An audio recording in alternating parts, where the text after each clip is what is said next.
ആകാശം മനുഷ്യന് എപ്പോഴും കൗതുകത്തിന്റെ ഒരു വലിയ കലവറ തന്നെയാണ്.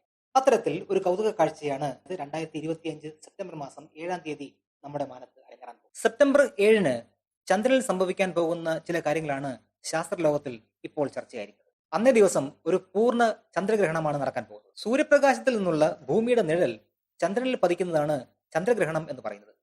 മൂന്നോ അതിൽ അധികമോ ഗ്രഹങ്ങൾ അല്ലെങ്കിൽ ഖഗോള വസ്തുക്കൾ ഒരേ രേഖയിൽ വരുന്ന പ്രതിഭാസത്തെ വിളിക്കുന്നതാണ് CCG. സൂര്യനും ചന്ദ്രനും ഇടയിൽ ഭൂമി വരുന്ന ഈ മൂന്ന് ഗോളങ്ങളും ഒരു നേർരേഖയിൽ വരുമ്പോഴാണ് ചന്ദ്രഗ്രഹണം സംഭവിക്കുക. വെളുത്തവാവ് ദിവസമായിരിക്കും ചന്ദ്രഗ്രഹണം നടക്കുക.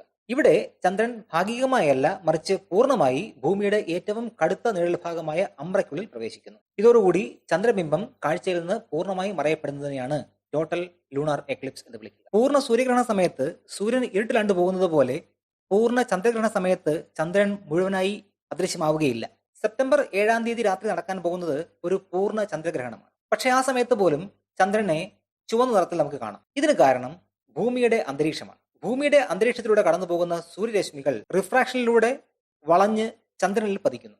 ഇങ്ങനെ പതിച്ച് തിരിച്ചു വരുന്ന പ്രകാശത്തിന്റെ ഭൂരിഭാഗവും റിഫ്രാക്ഷൻ മൂലം ചിതറിപ്പോവുകയും ചെയ്യും. ചന്ദ്രനിൽ പ്രതിഫലിച്ചു വരുന്ന ഈ പ്രകാശത്തിൽ ബാക്കിയാവുക താരതമ്യേന തരംഗദൈർഘ്യം കൂടുതലുള്ള ചുവപ്പ് മഞ്ഞ നിറവുമായിരിക്കും. ഇത് നമ്മുടെ കണ്ണിൽ പതിക്കുമ്പോൾ നമ്മൾ ചന്ദ്രനെ കാണുന്നത് മങ്ങിയ ചുവപ്പ് നിറത്തിലായിരിക്കും. ചന്ദ്രഗ്രഹണ സമയത്ത് വെറും കണ്ണുകൾ കൊണ്ട് ചന്ദ്രനെ നോക്കുന്നതിന് യാതൊരുവിധ അപകടങ്ങളുമില്ല.